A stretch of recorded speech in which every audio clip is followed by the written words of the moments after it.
Moving on to ball joints and Clevite bushings. If you're running Johnny joints or something else up top, then you can do yours accordingly. But for a relatively stock axle, this is what we're dealing with here. I know I was doing a full axle build series here. The problem is that the ball joints have already been removed out of the axle that I'm building because that was part of the build process for me to get it stripped. But to keep things complete, like I was saying, I'm going to go ahead and remove the ball joints out of the old axle housing just to show you how it's done, and that'll work for your axle for whatever you're doing. I'm tossing this axle housing when I'm done anyway, so really not a big deal to me. Do it either way, but we'll do that just to show you how that's done.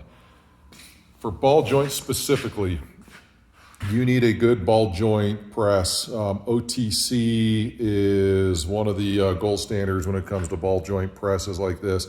They run, oh God, I forget. They're expensive. They're over $300, but you get a kit with all sorts of stuff, but the one thing you need to make sure you get, and it doesn't come with this kit, but you need to get the four-wheel drive adapter. If you look there, you can tell, maybe you can't, let me see here.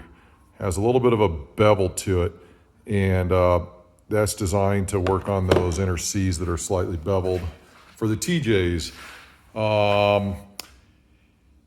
What else here? So yeah, you get all sorts of fittings and stuff. You're not going to use them all. They're for all sorts of things. So a good ball joint kit is definitely necessary. You can rent one or borrow one from the parts store. They may charge a credit card and then make you return it, but either way, that's fine. This is one of the tools that I would not buy from Harbor Freight. You look online, you see a lot of reviews where people have just destroyed these things after one or two uses, where that screw pin's either getting bent or something else is breaking. So I'd either borrow one from the parts store or buy one, and then you could use it for future use. All right, gather up your tools. Get everything all set up on an upper ball joint. This thing pops right off. Toss that, and then that'll allow the fitting to just push up against the bottom side of this. I clean up just because I hate to get grease all over my tools. Actually, I don't mind getting grease on them. I just hate cleaning them after the fact. All right, so first thing we're gonna do is figure out what fitting fits over this ball joint, because the ball joint has to come out this way. It's this one. This fitting here will fit inside the cup just like this.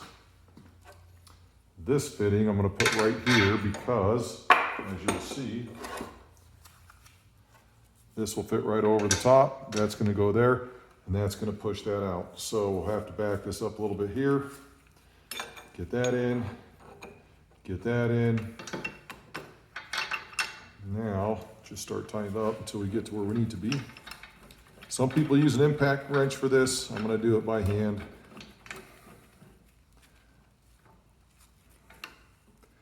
And if you get centered in that, on that, that's gonna be a lot better when you go to take it out. It's not gonna be pushing out at an angle.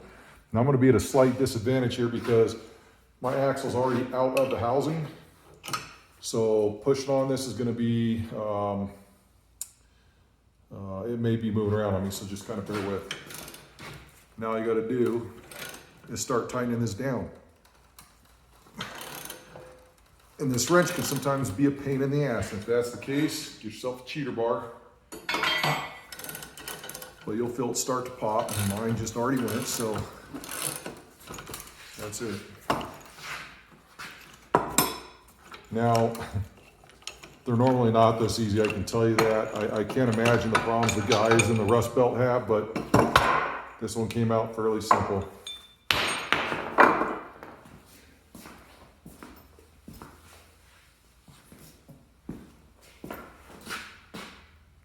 That's it.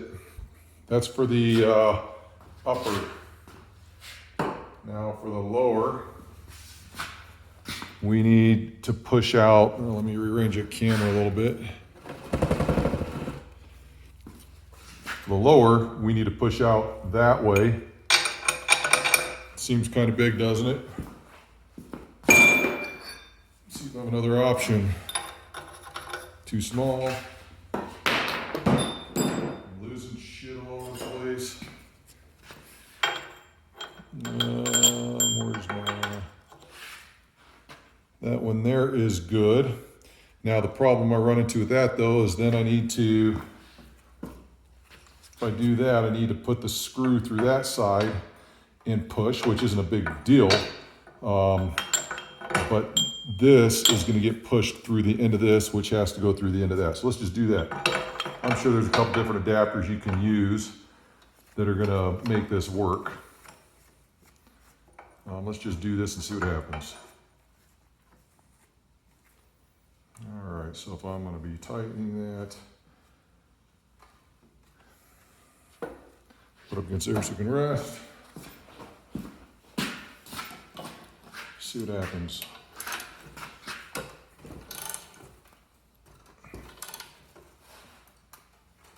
Yeah, that one's gonna be fun.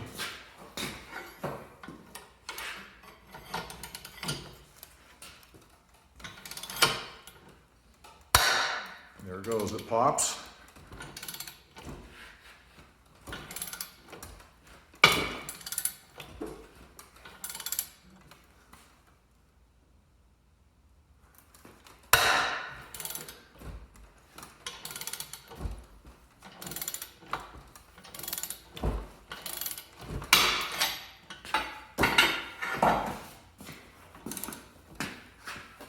And that's all there's to it. So one of the things you do is a little trick. Sometimes it gets so tight and people tend to over tighten the screw thinking that it's gonna pop that ball joint out. One of the tricks you can do is take a BFH, and as that ball joint's trying to press out, if it's not moving but you have a ton of pressure on there, you could pop it off the side there like that, and the vibration may be enough to cause it to break free. So keep that in mind. But that's all there is to removing ball joints. Really easy, really straightforward. Then again, I live in a dry climate.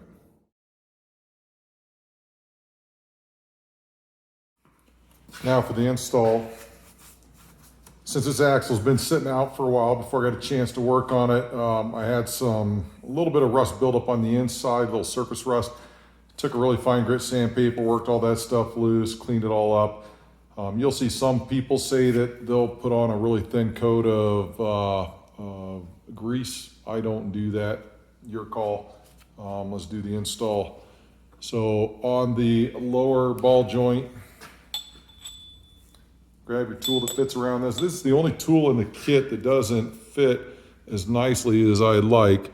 You can see how there's a little bit of movement there. It'll still press in straight, but if it gets off center a little bit and you see a little bit of a gap there, it may kind of come off the side of that, so just keep an eye on that. Hold that there.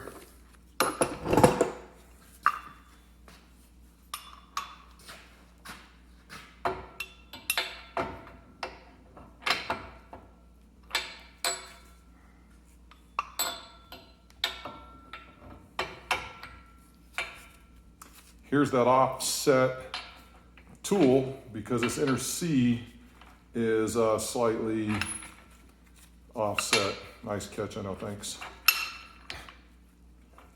All right, start getting things snugged up, and then you're gonna have to adjust this until it is straight up and down. Just like that. Grab the wrench. Start tightening. You'll see it start to press in. Again, make sure this thing's not falling off on any side. If it does, before you get too tight, so you can tap it over a little bit.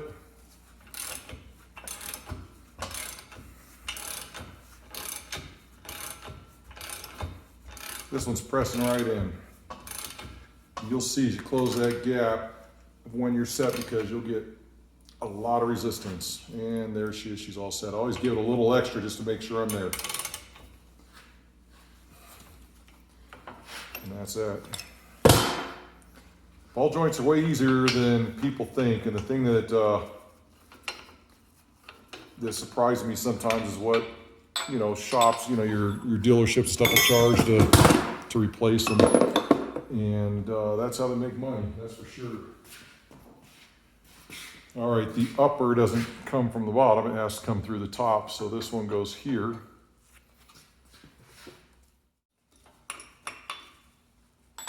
There we go.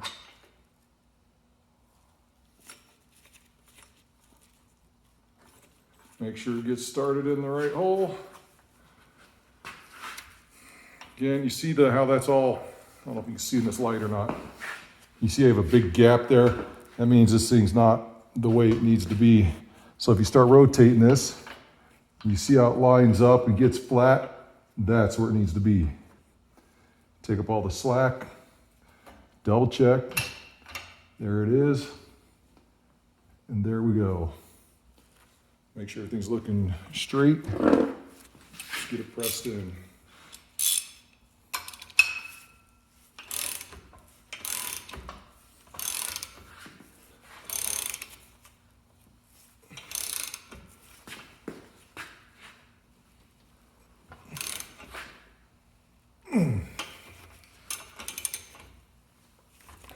Take this off and you're done. See if I can drop it one more time. Oh yeah, how about that? That's it. Ball joints are installed. Do the same thing to the other side. And the one thing I can tell you with 100% certainty, make sure that after you get these installed, you paint them. If you want to cover the Zerk, that's fine, but paint these because these will rust. So this kind of grayish green I have on there is a self-etching primer. I'll cover this side. I'll paint that up and get that covered and coated real good. Same thing with the cap on this side. Those will absolutely rust, and they'll rust in short order. Get the other side done, and ball joints are done.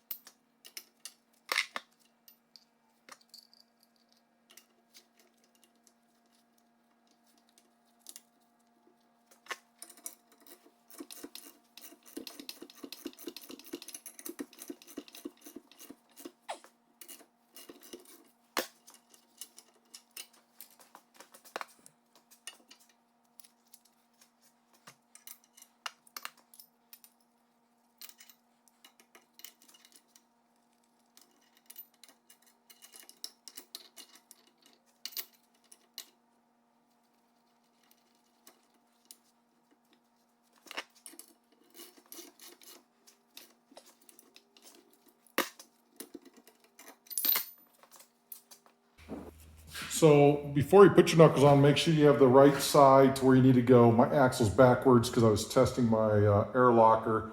So it's spun around, so my passenger side will go over here, and I can already tell before I put this on that there's one thing I want to correct, and let me show you. So when you're looking at your ball joint studs, cotter pins come out sometimes, a little pain in the butt. So I line these up prior to me installing the knuckles to get them where I want. I like my cotter pins to go through straight forward, straight back.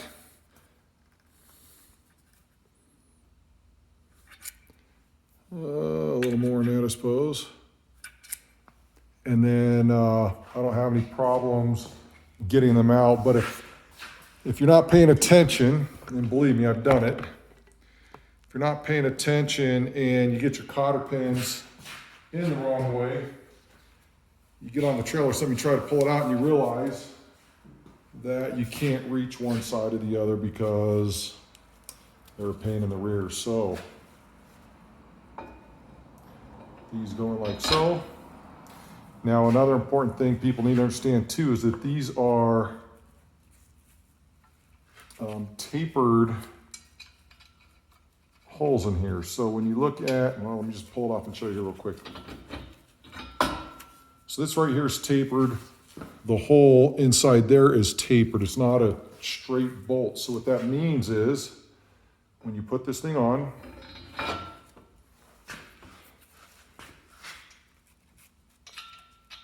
and you tighten it up. Let me just get this set so my knuckle don't fall off. When you get this tightened up, there may still be a gap between that oil seal and the top of the knuckle, and that's completely normal. So don't look at it and think that something's wrong there.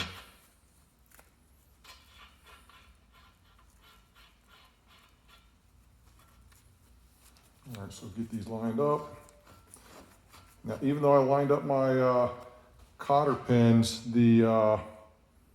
once I'm tightening it, the holes may move, and if that happens, then you're kind of stuck with what you got, but I at least like to give them the best chance. One of the things I forgot to mention in the Spicer ball joints, you get this weird looking piece here.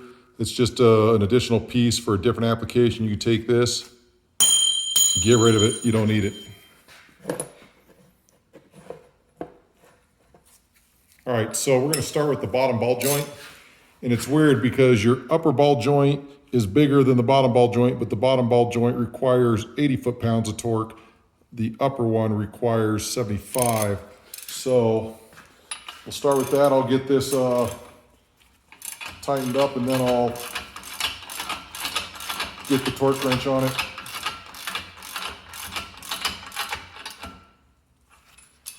And before I do that, I'm gonna snug that top one up too real quick. And you can see here that that joint did leave on this one. But if it doesn't, if yours, for some reason, the seal is off a little bit, that's why it's normal, so don't sweat it. All right. So I'm a lower ball joint, our torque set to 80. And here's the thing, you have to get a cotter pin through here. So if you torque to 80 and the cotter pin hole doesn't line up, then you continue tightening until the cotter pin lines up. Fairly simple when you think about it, but some people may have a hard time grasping it, and that's fine. Just understand that you have to tighten it up until you get that cotter pin hole tightened up. There we go. So I know I'm there, so I'm just going to use my other wrench.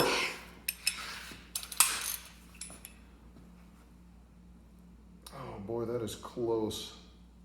I'm gonna see if I can get a cotter pin through.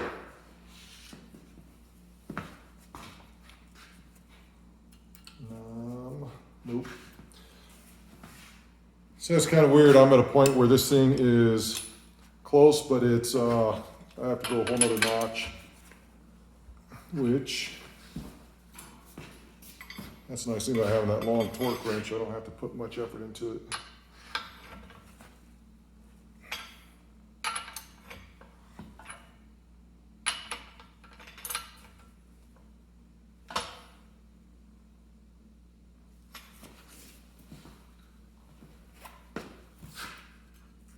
There it is. Now I'll torque the top.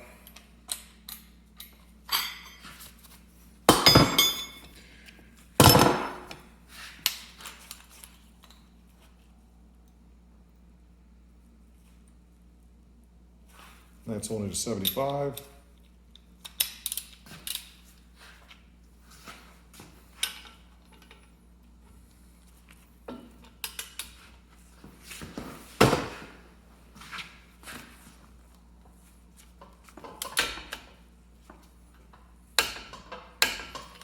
There it is. See if that one lines up. Nope, but it doesn't have far to go.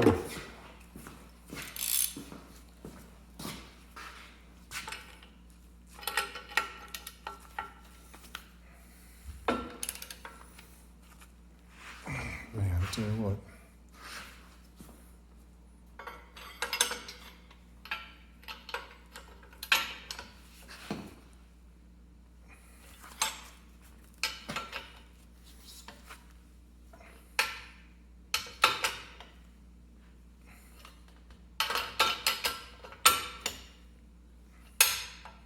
There we go. That's it. Do the knuckle on the other side. You're good to go.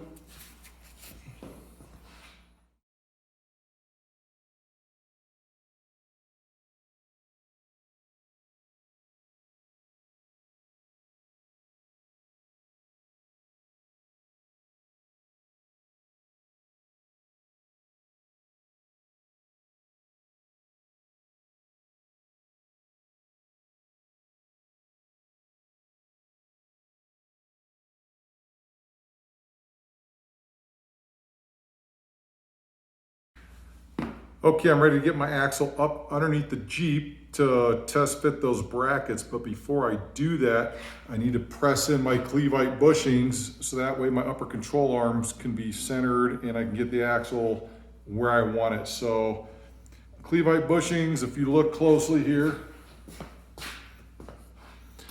you have a shoulder here and then you have a thinner part here. And when you look at that, the thinner part slides right through, no problem. But if you try to put the thinner part over here, that's where it's press fit. And this shoulder press fits on this side. So comes in from the driver's side just like so. I'll use a ball joint press to get these going.